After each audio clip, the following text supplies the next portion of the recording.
que les podamos pasar la información también. Ujú. Entonces, sin más preámbulo, en este momento vamos a comenzar con la doctora Ovaje, que nos va a dar la presentación hoy. Como siempre, si tienen preguntas, no les pueden hacer llegar al chat y al final lo vamos a estar pasándole las preguntas a la doctora. Doctora, todo suyo. Muchas gracias. Muchísimas gracias a ustedes, Gloria, Verónica. En primer lugar, agradecerles la invitación a SOCOEM y en segundo lugar, felicitarlos por este tipo de iniciativas que son tan importantes para los pacientes.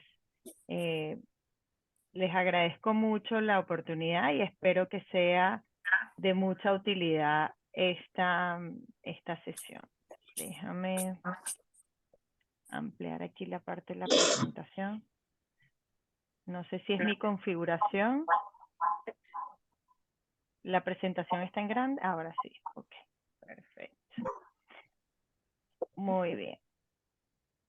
Bueno, aunque sabemos que ustedes están bastante claros con la enfermedad, simplemente me gustaría dar un breve repaso, muy brevemente, sobre la esclerosis múltiple antes de iniciar directamente conversar más a fondo sobre los medicamentos. Si me ayudan con la siguiente diapositiva. Perfecto. Recordemos entonces, ya sabemos, la esclerosis múltiple es una enfermedad autoinmune, es crónica y como es crónica no tiene cura, sino que estos tratamientos vienen a controlar al máximo los eventos, los síntomas y lo que ocurre en estos procesos de inflamación que ocurren en el organismo. ¿Y qué es lo que se inflama? Se inflama es la mielina, que es esta cobertura, esta envoltura de la neurona, ¿no? Y que afecta obviamente al sistema nervioso central, que está presentada paralelamente con un proceso de inflamación y neurodegeneración que ocurren simultáneamente, pero en un primer momento predomina la inflamación y en un segundo momento, después de años en que aparece la enfermedad, predomina la neurodegeneración, que no es más que la muerte de la neurona. Siguiente.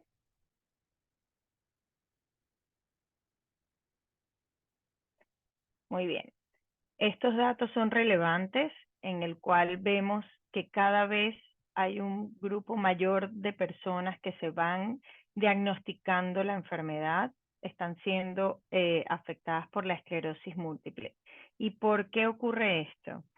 Vemos que quizás los factores que la desencadenan se están incrementando o por el contrario, ya se cuenta cada vez más con mejores eh, técnicas y máquinas para un diagnóstico más temprano y además estos tipos de charlas y espacios para educar tanto a pacientes como a médicos y tener un poco más de conciencia sobre la enfermedad permite posicionarlo y tenerlo un poco más en la mente cuando se presenta algunos síntomas que sugieran sobre la esclerosis múltiple. En línea general, suele afectar a personas jóvenes, adultos jóvenes, entre los 20 y los 40 años, aunque puede ser un poco menos, existe esclerosis múltiple pediátrica sin lugar a duda. Hay niños desde los 8, 9, 10 años que ya cuentan con un diagnóstico de esclerosis múltiple pediátrica, pero digamos que la edad más frecuente en el que se presenta o inicia estos síntomas es entre los 20 y los 40 años. Recordemos que esta es una edad muy productiva, es una edad de personas jóvenes y por lo tanto tenemos que tener mucha consideración y cuidado en un diagnóstico temprano y un diagnóstico oportuno en un inicio de tratamiento oportuno. Otro punto clave es que aunque no se sabe 100% cuánto es o el por qué afecta más a las mujeres que los hombres, se cree que tiene un componente hormonal que se relaciona a que se logre impactar 3 veces más a las mujeres que a los hombres, como en la mayoría de las enfermedades autoinmunes. En Costa Rica como tal, la prevalencia según la data que contamos hasta el 2017, es de 8.9 por 100.000 habitantes. Y por lo tanto, y debido a la población, se cree que aproximadamente pueden haber entre 400 e incluso hasta 500 personas que padezcan de la enfermedad. Siguiente. Ok, ya conocemos entonces que la esclerosis múltiple se presenta en diferentes tipos. Tenemos la que es la recurrente remitente, que vemos en la primera gráfica. Esta suele ser la más frecuente y es la que se caracteriza por tener periodos de empeoramiento con periodos de mejoría. Y esta, a lo largo del tiempo, cerca del 50% de los pacientes, alrededor de los 15 años después de haber iniciado la enfermedad, pudiesen progresar a lo que se conoce como la forma secundaria progresiva. ¿Qué quiere decir esto? Que aquí ya en esta fase de secundaria progresiva no hay tanto procesos de estos picos de recaídas, de brotes o de actividad, que eso simplemente lo que representa o se traduce en picos de inflamación contra la mielina, sino que va a dominar más lo que es la segunda fase que ya les comenté. Ya no hay más mielina que inflamar, sino que comienza la parte de neurodegeneración, se van muriendo las neuronas y entonces comienza este proceso de progresión. Por otro lado, también existe la conocida esclerosis múltiple primaria progresiva, en la cual desde un inicio no encontramos estos picos de recaída, sino es progresivamente un deterioro o una muerte neuronal, justamente que afecta a la minoría de las personas. Adicionalmente, si le puede dar clic a la diapositiva, por favor.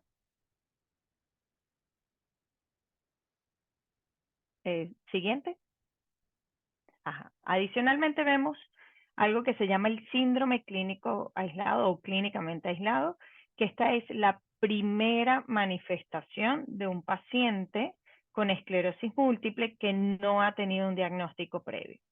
¿Ok? Entonces, encerramos en este recuadro color violeta estos tres tipos, tanto el CIS como el recurrente remitente, como secundaria progresiva, principalmente la primera mitad de la secundaria progresiva, que se denomina activa, porque todavía hay ciertos picos o procesos inflamatorios, lo encerramos en este recuadro morado, porque la mayoría de los pacientes, de los tratamientos, para no decir todos, van o tienen la aprobación para este grupo de tipo de esclerosis múltiple. Y esto se les ha encerrado bajo el nombre de esclerosis múltiple recurrente. Solamente vemos que hay un medicamento, Crelisumab, que es el único que está exclusivamente aprobado para primaria progresiva. El resto de todos los demás medicamentos están aprobados por las agencias regulatorias para esclerosis múltiple recurrente, que encierra estas tres subtipos. Siguiente. Ok. ¿Qué es importante? Más allá de un tratamiento, es un abordaje multidisciplinario. Aquí es importantísimo que cada vez más, en conjunto con su médico, el paciente se empodere y sepa que necesita tener cada una de estas variables para poder controlar al máximo la esclerosis múltiple. Necesita un nutricionista, de rehabilitación, de especialista de dolor, de neuropsicólogo, cada uno de ellos juega un papel fundamental para que ustedes, más allá de recibir un tratamiento, puedan manejar cada uno de los aspectos que pudiesen estar influyendo en su día a día y en su calidad de vida. Siguiente. Entonces, una vez tomado en cuenta cada uno de estos aspectos y especialistas que juegan un rol fundamental, también venimos a complementar con lo que se llaman tratamientos modificadores de la enfermedad. ¿Por qué tienen ese nombre? Así se determinan todos los tratamientos que se emplean para enfermedades crónicas, porque es un tratamiento que no cura, pero te ayuda efectivamente a mantener tu enfermedad controlada. Si lo clasificamos dependiendo de su vía de administración, usualmente se clasifican en subcutáneos, que sabemos que están desde hace muchos años los interferones, y más recientemente ofatumumab. Están los orales, como es fingolimod, tenemos cladribine, está teriflunomida, está dimetilfumarato, hay varios también a nivel oral, y siponimod.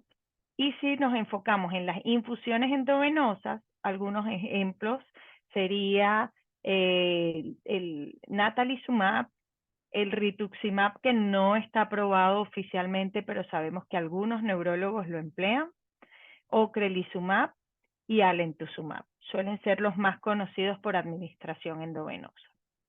Siguiente.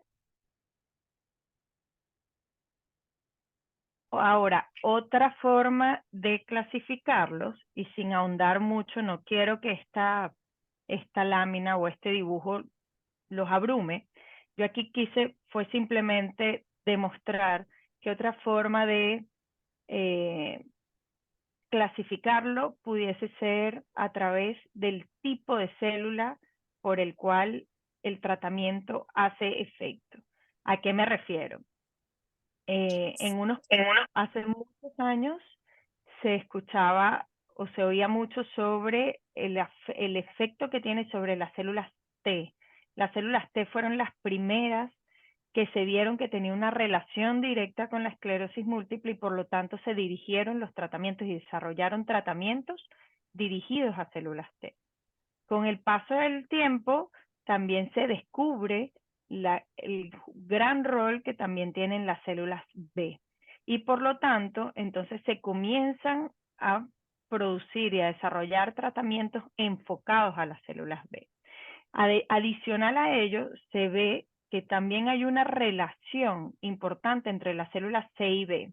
Como vemos en esta parte superior del recuadro blanco, que vemos que está la célula B, que está representada como la célula verde, y la célula T, que es la representada como azulita, vemos que en este recuadro blanco hay una imagen en la cual están unidas una célula verde con una azul. Y ese es un rol fundamental porque vemos que hay una interacción entre ellas, porque en cierto momento se presenta el antígeno una con otras y por lo tanto ahí comienza a actuar. Ambas células tienen un rol fundamental, pero sin lugar a duda hay mayor evidencia a lo largo del tiempo que controlar o los tratamientos dirigidos a las células B suelen tener un éxito bastante elevado en detener o en retrasar lo que es la progresión de la enfermedad. Siguiente.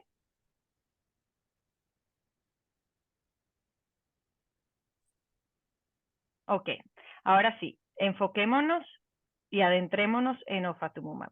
Con toda confianza pueden hacer preguntas al final, que con muchísimo gusto estaremos aquí para responder. Entonces, en primer lugar, ofatumumab es un medicamento que fue aprobado por la FDA ya para septiembre del 2020. Este medicamento es un anticuerpo monoclonal que es 100% humano y va dirigido a las células B. Aquí hay varias características a comentarle. Y su administración es subcutánea. Entonces, en primer lugar, un anticuerpo monoclonal quiere decir que se usa un clon y de él se sacan muchas células a través de usualmente ingeniería genética para que funcione y tenga ese efecto. El hecho que sea 100% humano, ¿qué nos va a permitir o en qué se va a diferenciar con otros medicamentos? En el recuadro en la parte inferior podemos ver justamente esa representación de esta forma como de una T, es un anticuerpo, así es la figura de un anticuerpo, en el cual vemos murino, que es el primero que se presenta, es un poco rojo. Eso murino quiere decir que es el componente que tiene de células de ratón, y mientras más componente de secuencias o células de ratón tiene, quiere decir que es menos humano y por lo tanto pudiese presentar más rechazo y más eventos adversos. Y esto con el tiempo, adicionalmente, comienza a perder la eficacia del medicamento. ¿Por qué?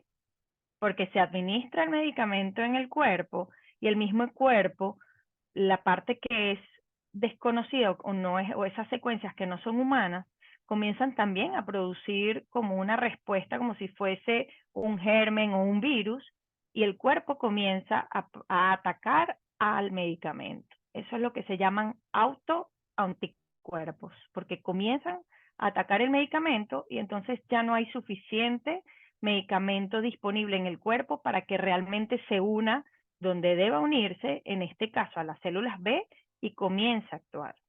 Vemos después un rituximab que tiene cerca de un 25% todavía de remanente de secuencias de ratón. Vemos un ocrelizumab que es humanizado y todavía tiene un 5% de esta secuencia de ratón. Y vemos un ofatumumab que es 100% humano y por lo tanto no tiene secuencia de ratón. Entonces, en la teoría, un medicamento 100% humano tendría más ventajas en el sentido de que tendría menos eventos adversos para el paciente y por lo tanto el paciente lo tolera mejor y a la larga debería también se traduciría, si nos apegamos a lo que es estrictamente la teoría, en un medicamento más eficaz porque entonces la droga que está disponible para hacer su efecto se une a su receptor sin necesidad de que vaya perdiendo la eficacia porque haya otros anticuerpos uniéndose a la droga. Siguiente. Ok. Como novedad, ya sabíamos que existían, como les comenté, tanto el rituximab como el ofatumumab e incluso el alemtuzumab también es un medicamento que estaba dirigido a células B, pero estos tres medicamentos se administran vía endovenosa. El natalizumab era más dirigido a células T, también de administración intravenosa o endovenosa, pero como diferencial, ofatumumab se administra de manera subcutánea. ¿Qué vimos de positivo en esto, no?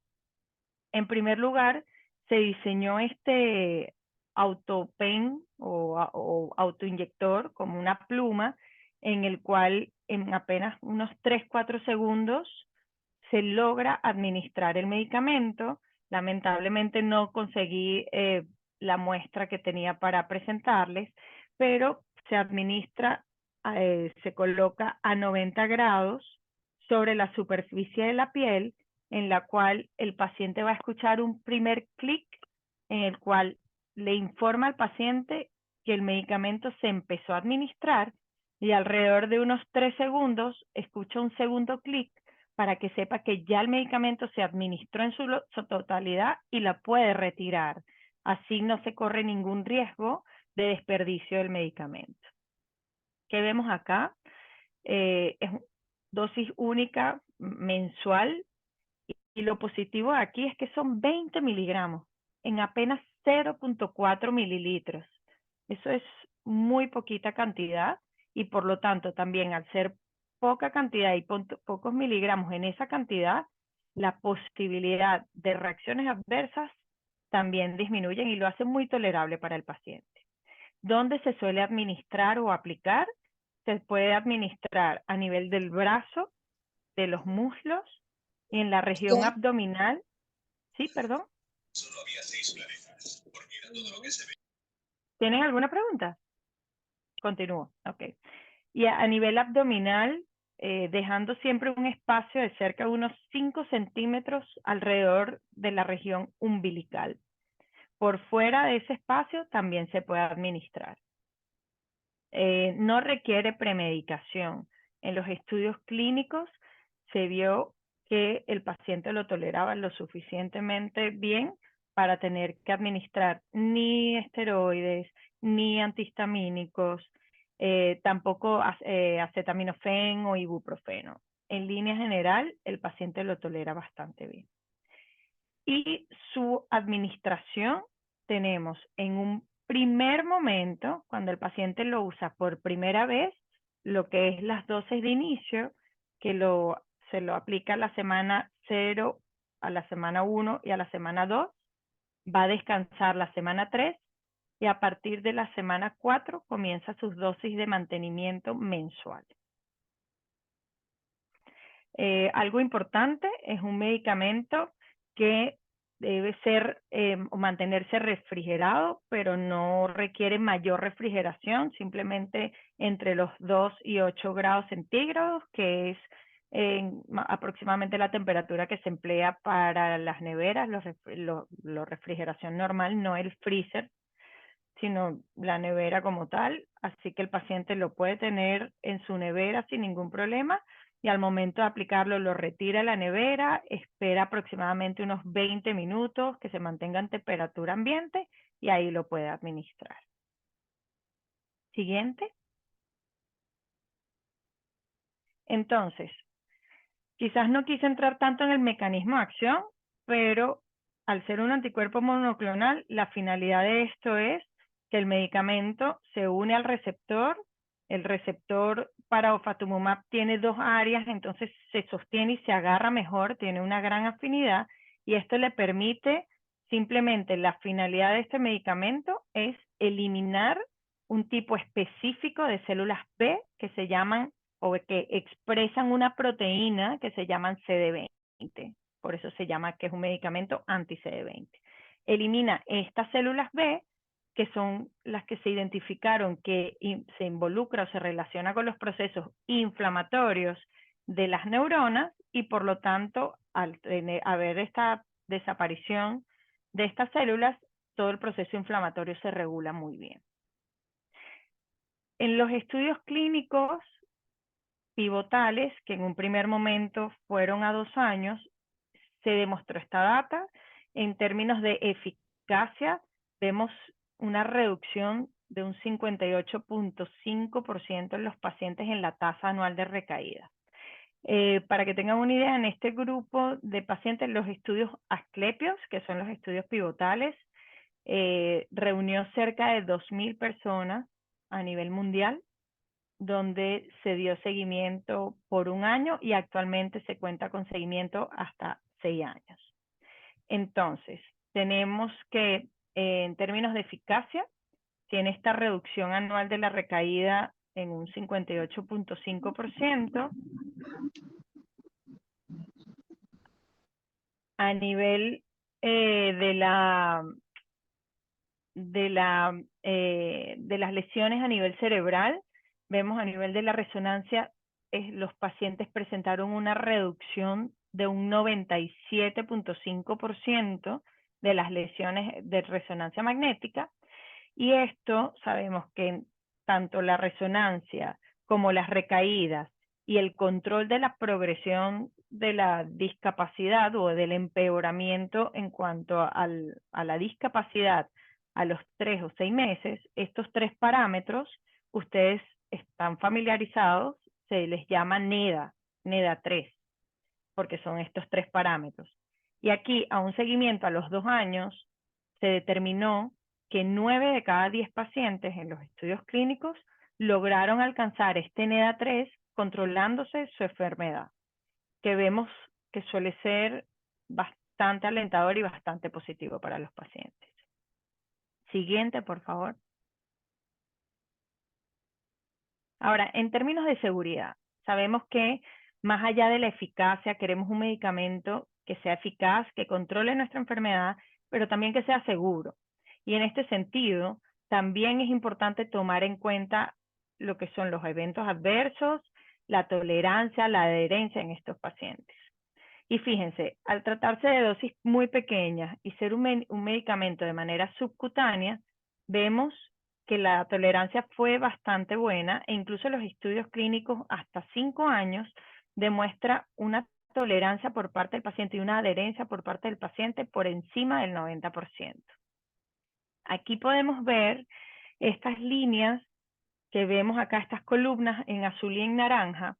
Fíjense, este estudio fue principalmente comparador versus teriflunomida ¿Y por qué teriflunomida? Porque, bueno, uno de los principales países donde se llevó a cabo el estudio fue Estados Unidos, y para ese momento se consideraba teriflunomida como el standard of care, el medicamento que más empleaban los médicos. Y por lo tanto, se decidió desarrollar este estudio para entender qué tan eficaz pudiese ser y qué tan seguro pudiese ser ofatumumab frente a teriflunomida, y se decide llevar a cabo este estudio.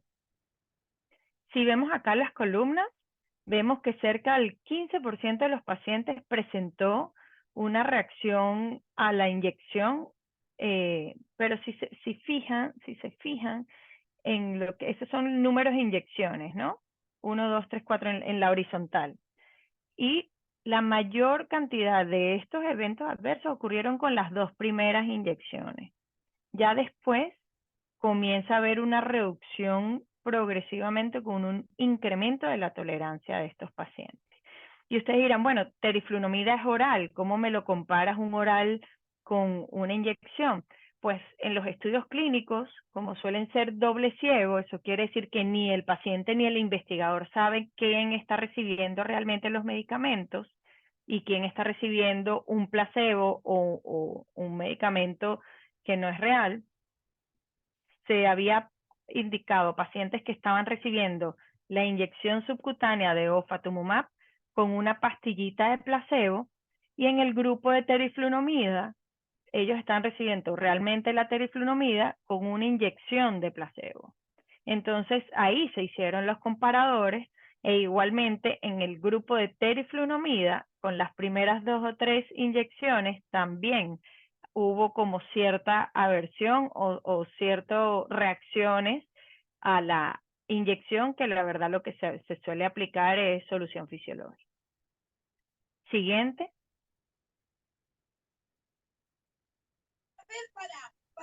Okay. Entonces, tenemos aquí que adicionalmente, y otro de los puntos claves, además de los eventos adversos o esta tolerancia a nivel de la aplicación del medicamento, otro dato sumamente importante es la seguridad y las infecciones. Entonces, hasta el momento está este estudio que se llama LITIOS, que hasta 5 años se ha logrado recabar la data, en el cual se miden los niveles de inmunoglobulina G e inmunoglobulina M. Ambas juegan un papel importante en sus niveles para evitar la presentación de infecciones. Y el resultado hasta el momento es que a 5 años el 98% de los pacientes mantienen niveles de inmunoglobulina G por encima del límite inferior normal, traduciéndose en menos infecciones para el paciente. Siguiente.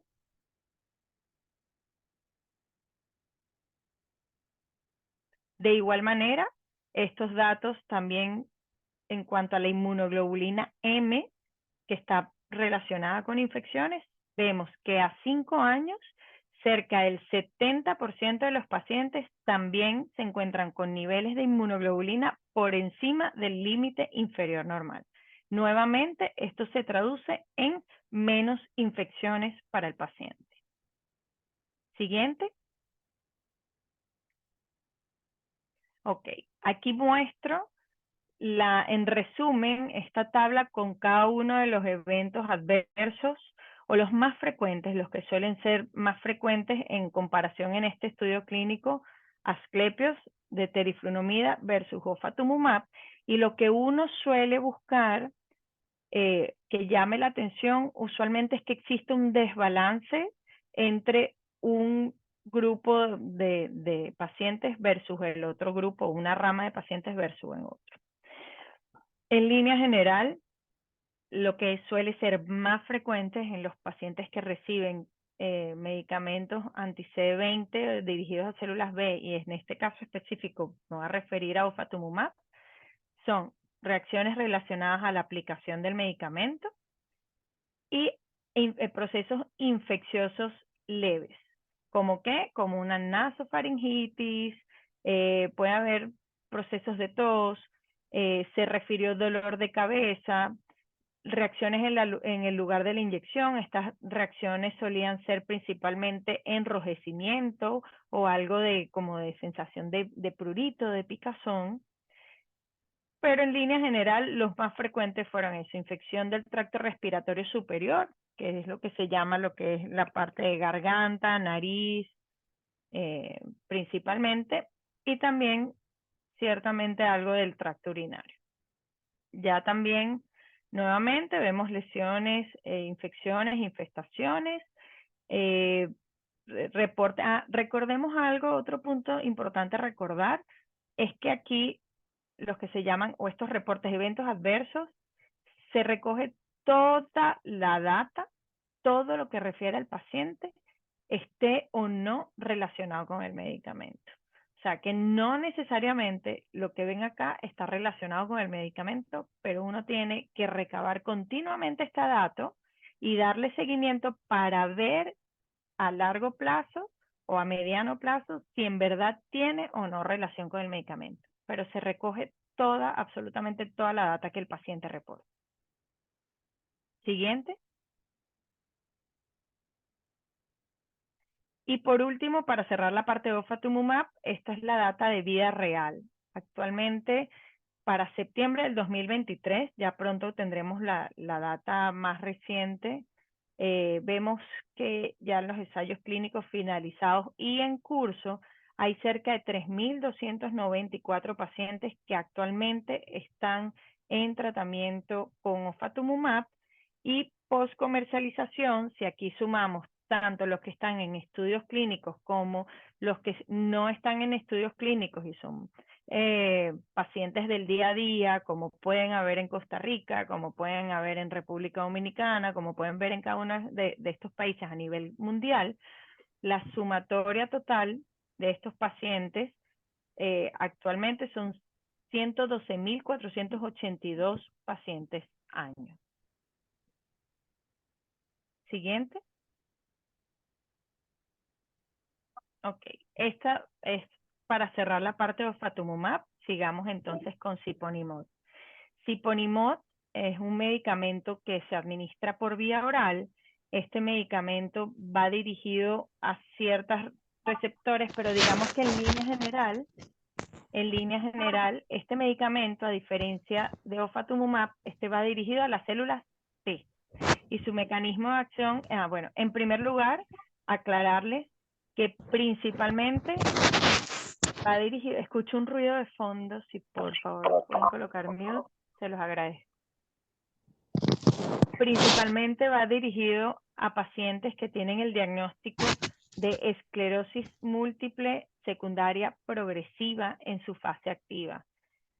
Siponimod encerró un estudio clínico, bueno, uno de varios, que se llama EXPAND, en el cual participaron cerca de 1.600 pacientes, y aquí se comparó fue contra placebo. ¿Por qué contra placebo? Porque es el primer estudio que se realiza específicamente en población que presenta esclerosis múltiple secundaria progresiva, y por lo tanto se quería en primer lugar comparar versus placebo para ver que no existiera, digamos, algún daño adicional. Y además que en este tipo de esclerosis múltiple no había ningún tratamiento que hiciera efecto, y por lo tanto entonces se llevó a cabo esta iniciativa. En línea general, ¿cuál es la acción dual que tiene Siponimod? Digamos que es un primo hermano del fingolimod, por así decirlo. Él actúa en dos receptores, uno encargado de la parte inflamatoria y el otro encargado de estimular a las células que producen la mielina.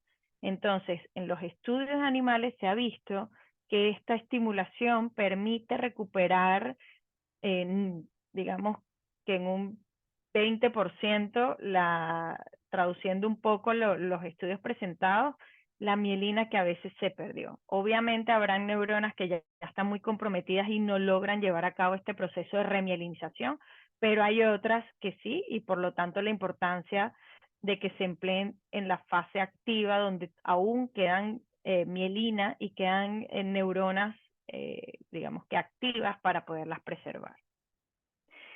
Su presentación son en tabletas de 1 y 2 miligramos, y esta diferencia de miligramos se debe a que dependiendo de qué tan rápido el metabolismo del paciente lo degrade, lo elimine, va a emplear, si es de 1 o 2 miligramos, se debe ajustar esa dosis.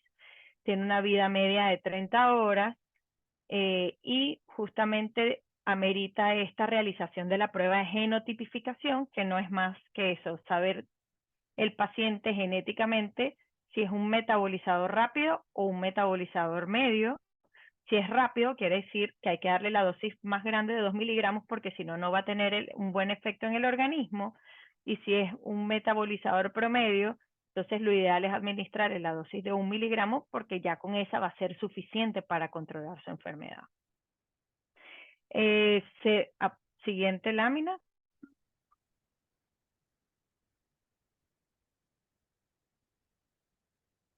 Siguiente, por favor. Sí, perdón, doctora, una cosita.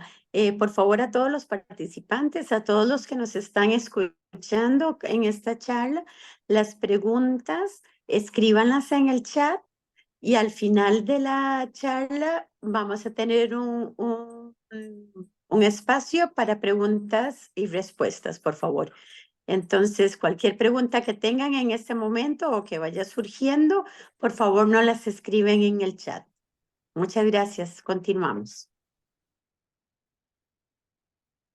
Muy bien, gracias. Entonces, como les comenté que era como un primo hermano del fingolimod, recordemos, no sé si algunos están familiarizados, con fingolimod para la primera dosificación, usualmente se requería que el paciente estuviera hospitalizado o por lo menos monitorizado aproximadamente unas 6 horas, las primeras 6 horas para la administración del medicamento. Entonces, para cambiar esto y no ser necesario de que el paciente permaneciera 6 horas monitorizado, se replanteó la posibilidad de cómo cambiar esto y para ello entonces dijimos, bueno, en vez de administrarle la dosis completa desde el día 1, porque el proceso de monitorización iba principalmente ligado a una reducción transitoria de la frecuencia cardíaca, entonces vayamos administrando poquito a poquito la dosis, la vamos incrementando poco a poco para que el paciente y su cuerpo se vaya adaptando y no sea necesario hospitalizarlo. Entonces, por eso se realiza esta titulación. El paciente va a empezar con unas pastillitas muy pequeñas de 0.5 miligramos en el día 1 y 2 y posteriormente en el día 3 se incrementan a 0.5 miligramos, el día 4 a 0.75 y ya a partir del día 5, dependiendo del resultado de esta prueba de metabolizador rápido o metabolizador promedio, se ajusta la dosis para 1.25 o ya inicia una vez con su dosis de 1 miligramo y listo. Entonces, en este proceso de titulación es hacerlo lo más fácil para el paciente y ha obtenido muy buenos resultados. Siguiente. Entonces, ¿cuáles han sido los resultados en términos de eficacia? Yo quiero saber qué tan eficaz es este medicamento para mí.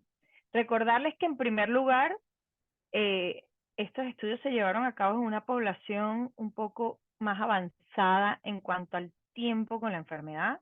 Estamos hablando que la mayoría de los pacientes, o en promedio, los pacientes ya tenían cerca de 17, 18 años con el diagnóstico de esclerosis múltiple. Y adicionalmente a esto, los pacientes, digamos que al haber menos proceso de mielina, entonces el proceso de inflamación y desinflamación no suele ser tan efectivo como pueden ser en poblaciones más jóvenes o con diagnósticos más tempranos de la enfermedad. Aún así, vemos estos resultados en términos de eficacia. Vemos la primera columna que dice que tuvo una reducción de un 55% versus el placebo en la tasa anual de recaídas e incluso hubo una reducción de 86% en las lesiones a nivel de la resonancia.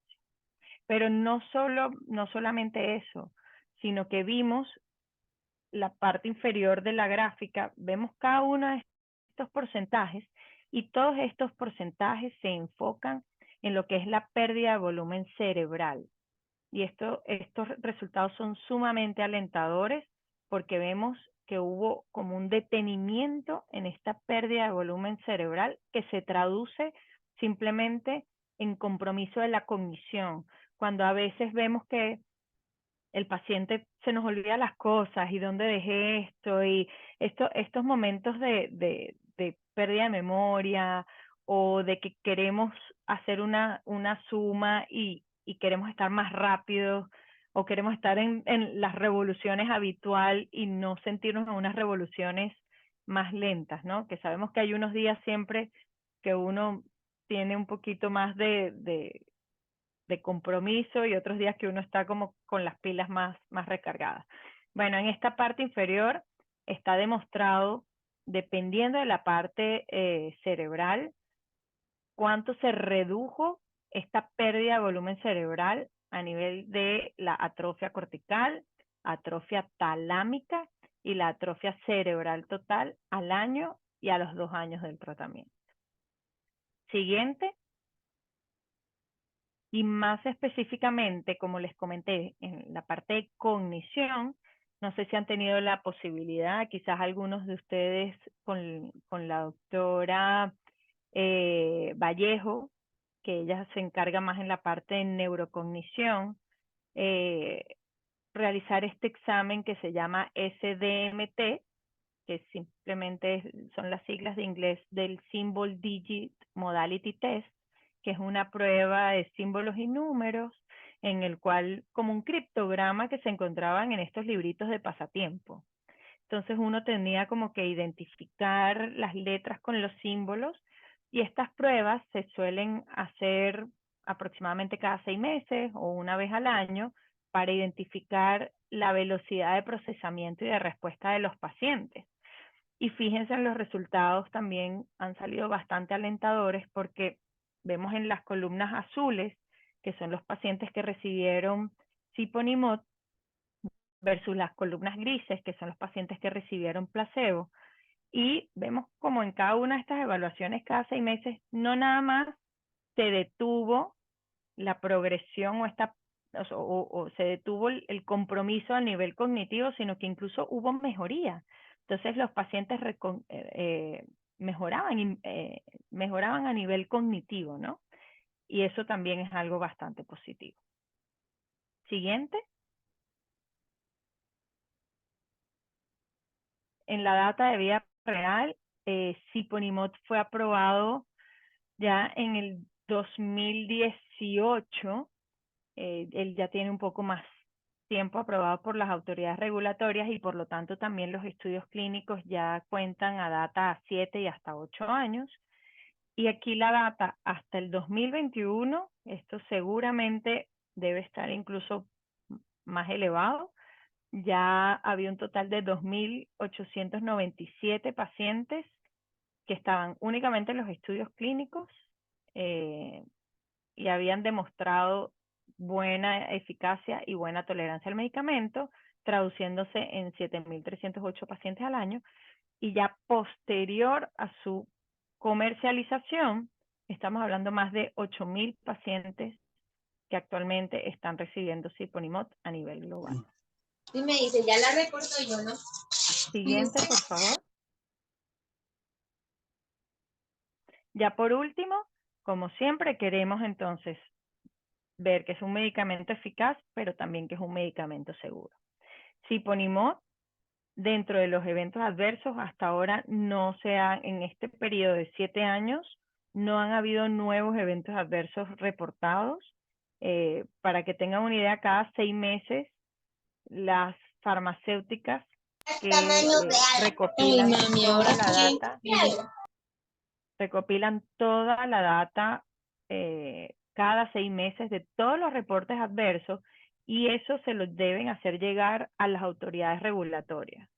En Estados Unidos FDA, en Europa es la EMA, y con base a esta obtención de nuevos eventos adversos es que se van haciendo los ajustes, si es que son necesarios, de los que son los labels o las etiquetas de los insertos de los productos, a ver si ha habido un cambio o no a lo largo del tiempo. Hasta el momento, los eventos adversos de Siponimod han estado consistentes y son, digamos que por el tipo de medicamento y el efecto que realizan los diferentes receptores que tiene a lo largo de todo el cuerpo, se caracteriza por presentar un leve incremento en las enzimas hepáticas y por lo tanto hay que tener una importante vigilancia y control de por lo menos cada 6 meses el mantenimiento o determinar los niveles de bilirrubina y de transaminasas. Adicionalmente, lo que comenté al inicio, la bradicardia, pero esa bradicardia o esta reducción de la frecuencia cardíaca es algo temporal, donde usualmente ya al mes de iniciar el tratamiento desaparece por completo y el paciente vuelve a recuperar su frecuencia cardíaca normal. En algunos pacientes, principalmente que sean diabéticos o hayan tenido en algún momento una inflamación del ojo que se llama uveitis, pueden tener cierta predisposición a presentar lo que se llama edema macular, que es que se hincha, se acumula líquido en una parte de la retina del ojo y el paciente, eso se traduce a que el paciente pueda ver borroso transitoriamente. Hay casos también descritos de hipertensión arterial, por lo tanto hay que estar con un control habitual con sus médicos. Reactivación de herpes zóster, y esto es clave, porque parte del mecanismo de acción de Siponimod es reducir las células disponibles para atacar estos tipos de virus y por lo tanto, bajo ninguna circunstancia, un paciente que tenga o que no tenga la administración de las dosis o la vacuna de varicela puede recibir Siponimod. Es obligatorio que todo paciente que vaya a recibir Siponimod deba previamente vacunarse contra la varicela. ¿Qué excepciones puede haber? Si al paciente en la infancia o en algún momento de su vida padeció de varicela, lo importante es que se realicen los estudios y si ya da el resultado de serología, el IgG, que es el anticuerpo que te garantiza memoria en tus células, en tu organismo, y da positivo, eso quiere decir que ya el paciente está cubierto, no es necesario que se vacune nuevamente. Con esa infección previa fue suficiente y no va a correr ningún riesgo. Y por último, también se presentaron convulsiones, comparando un 2% menos en comparación versus menos del 1% en los pacientes con placebo.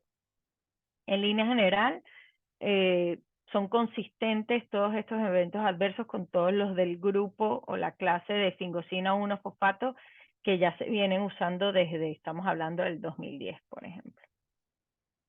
Siguiente. Bueno, muchísimas gracias por su tiempo y su atención y con muchísimo gusto podemos abrir los micrófonos para aclarar cualquier duda que se les haya presentado.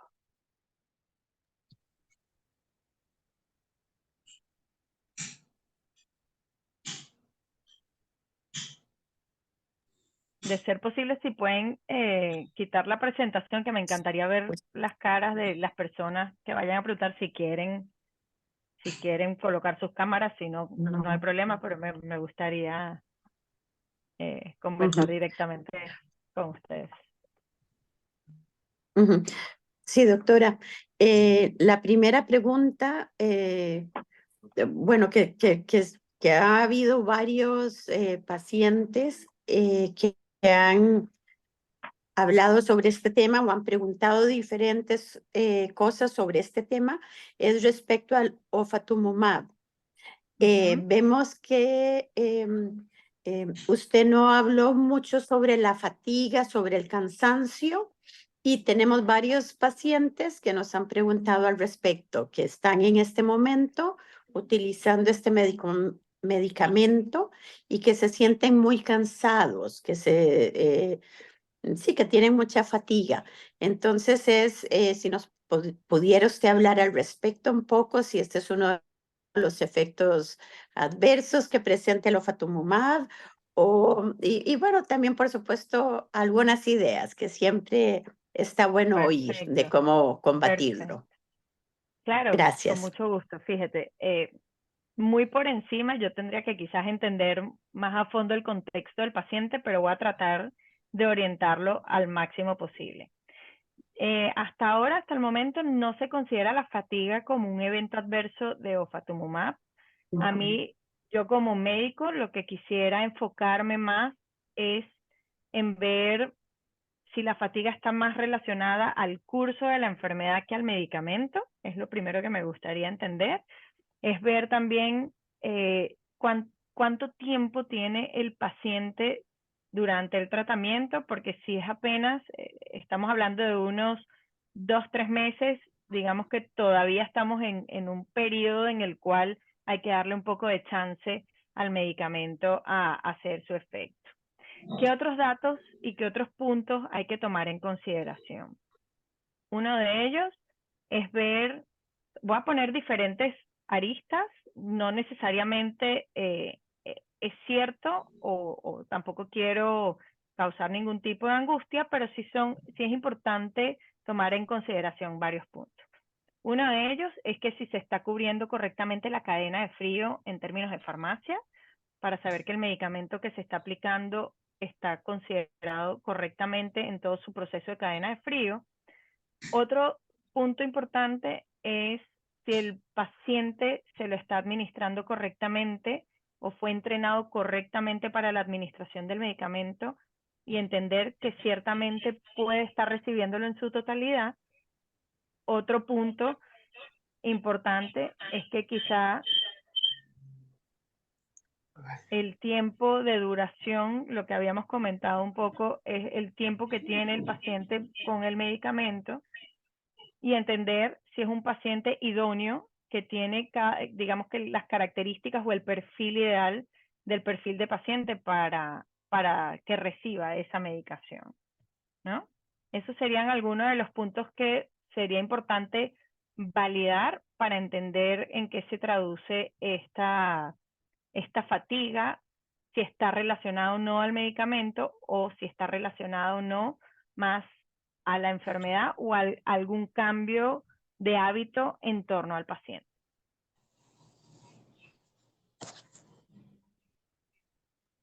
Sí, perfecto. Yo creo que así nos queda claro. Sobre todo las dudas que se estaban generando eran si era como un efecto secundario. Entonces, si no es como efecto secundario del medicamento, igual que con todos los demás medicamentos y con la esclerosis, tenemos que ver por otros lados.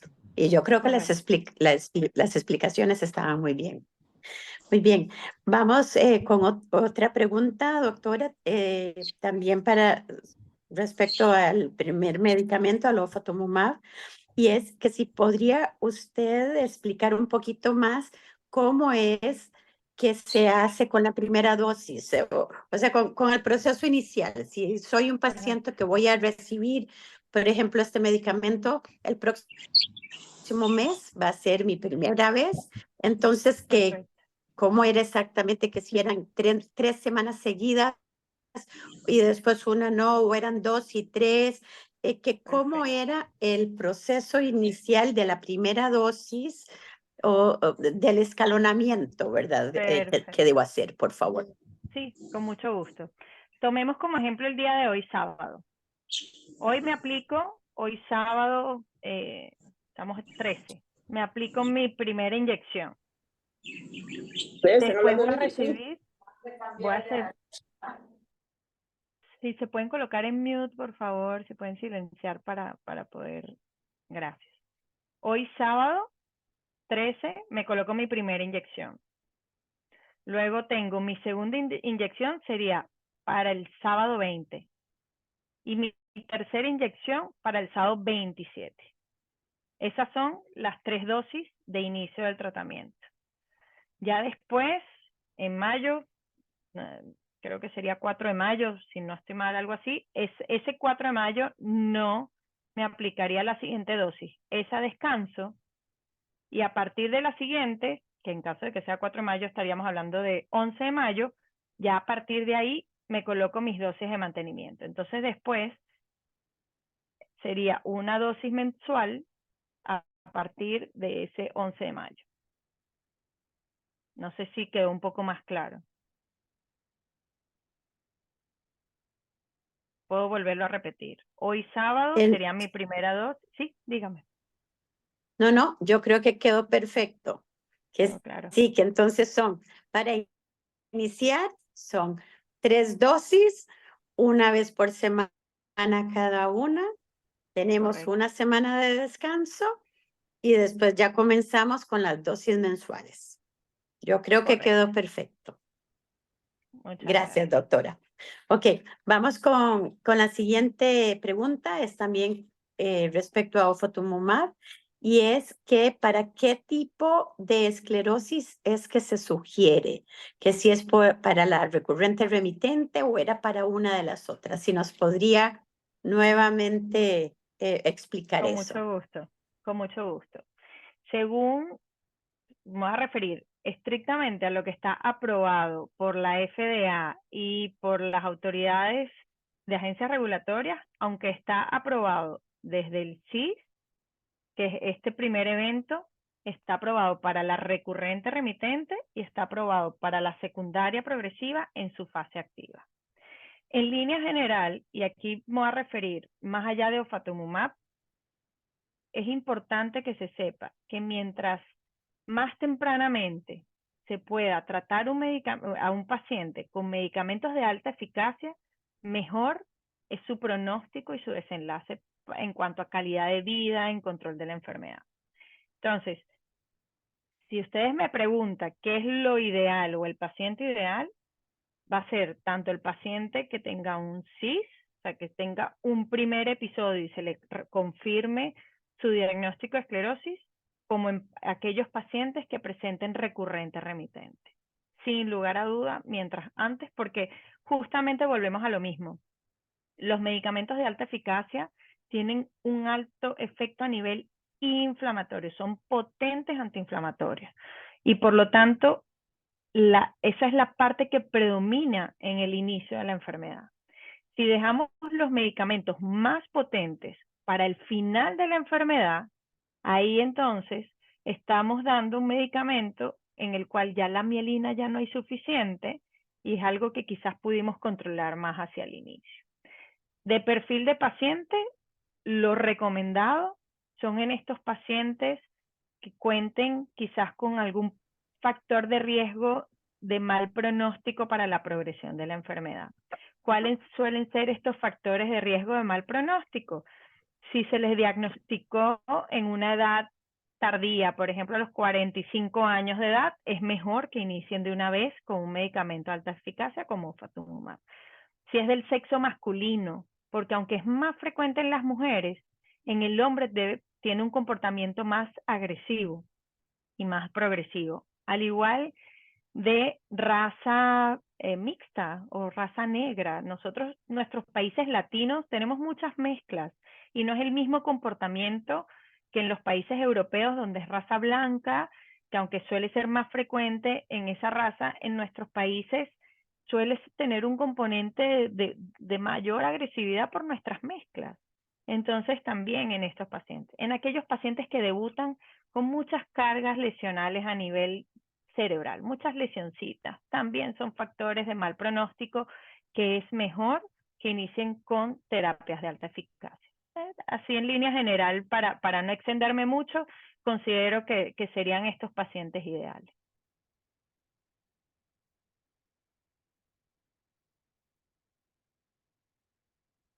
Perfecto, doctora, muchísimas gracias. Y ahí también, aunque no lo sabía, teníamos otra pregunta, pero ya no la contestó. Y yo creo que era sobre todo yendo en esa línea. Muchos de los pacientes que ya tenemos bastantes años en esto, digamos 7, 10, 15, 20, veíamos que ahora hay realmente un cambio en cómo se está abordando la enfermedad, y antes la idea era comenzar de poquito a poquito y poquito y poquito, y mientras tanto la discapacidad, ¿verdad?, aumentaba, que era una locura. Mientras que ahora lo que estamos oyendo, y lo acabamos de oír también de parte suya y de otros, es que no, que es mejor tirar fuerte desde un principio, bajemos la inflamación, y después si tenemos que bajar está bien, pero démosle de un solo. Entonces, sí, para todos los pacientes. Y la otra pregunta que iba en esa línea, ya la doctora no la contestó. Después, otra pregunta que nos están haciendo, doctora, es respecto al Siponimod. Sí, con ese medicamento, ¿verdad? Usted nos explicó que se usa sobre todo para la secundaria progresiva, y pues claro, es una maravilla para todos aquellos que tenemos ese tipo de esclerosis, porque no había antes. Pero también quieren saber si de casualidad el Siponimod también puede considerarse para los que tengan recurrente remitente, si también se puede usar ahí, o si es específicamente para la secundaria progresiva, y no la vamos a poder usar a menos que ya estemos en ese otro parte, ¿verdad? Sí, correcto. Mira, si nos apegamos directamente a lo que es la aprobación, los estudios clínicos y las autoridades regulatorias, sí puede ser usado también para recurrente remitente, sin lugar a dudas. Sí se puede ser usado y está aprobado. Digamos que no sería un uso fuera off-label, o sería fuera de su uso de aprobación. Pero también entendemos que existe, cada uno de los países tiene sus regulaciones y sus procesos, y por lo tanto también optimizan de acuerdo a lo que tienen disponible su portafolio de medicamentos para poder garantizar a cada uno de los pacientes el tratamiento que consideren más óptimo. En el caso de nosotros, los resultados fueron buenos tanto en población previa a esclerosis múltiple secundaria progresiva como en pacientes con secundaria progresiva. Lo indicamos o lo recomendamos un poco más en esta secundaria progresiva porque es donde está lo robusto de nuestros estudios clínicos y la data. Pero sin lugar a duda, si nos vamos directamente al mecanismo de acción, cómo funciona el medicamento, daño no va a hacer si se emplea anteriormente, porque son mecanismos de acciones muy similares a fingolimod. Entonces sí puede ser ampliamente usado en términos del marco legal regulatorio, pero ahí además tenemos otras variables y otras decisiones locales que pueden, digamos que, determinar el uso del medicamento.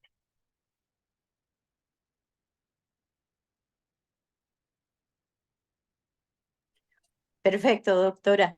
Y sí, esa es la realidad que vivimos todos, y esta charla, sobre todo que los que se están conectando, o sea, en su gran mayoría son de aquí de Costa Rica, pues claro, sabemos que dependemos pues de la Caja del Seguro Social, de nuestros neurólogos y todo, pero muchas gracias por explicar que sí, que claro, que entonces el medicamento en sí se puede utilizar. Correcto. Entonces no solo es para secundaria progresiva, sino que se puede utilizar en recurrente remitente. Bueno, en Correcto. este momento, doctora, ya hemos evacuado todas las dudas de todos los pacientes, bueno, o cuidadores que se han conectado y que no las han hecho llegar. Queríamos en una forma pues muy atenta y especial darle las gracias a usted por su tiempo, y no solo por su tiempo, la verdad es por todos sus conocimientos y todo lo que ha compartido con nosotros. Para nosotros en la asociación y como pacientes realmente es un lujo, como dicen, tener a gente como usted que nos enseñe un poco más y nos ayude a aprender sobre pues esta enfermedad con la cual vivimos, y a poder llevarla de la forma mejor posible, ¿verdad? Y también de parte de la asociación queríamos agradecer a todos los que están conectados, a los pacientes, a los cuidadores, enfermeros, hermanos, hermanas, amigos, papá, mamá, quien sea, ¿verdad? Que sacaron este tiempo para aprender un poco más sobre esta enfermedad y ayudar a aquellos que las tenemos. Entonces, vamos a terminar la sesión. Muchas gracias, doctora, por acompañarnos y a todos los demás Gracias a también. ustedes. Y que tengan un lindo sábado y bueno, aquí en Costa Rica, un lindo fin de semana largo también, Ay, porque hasta el martes volvemos. Gracias. muchas Hasta gracias. luego. Feliz fin de semana. Hasta luego. Feliz fin de semana.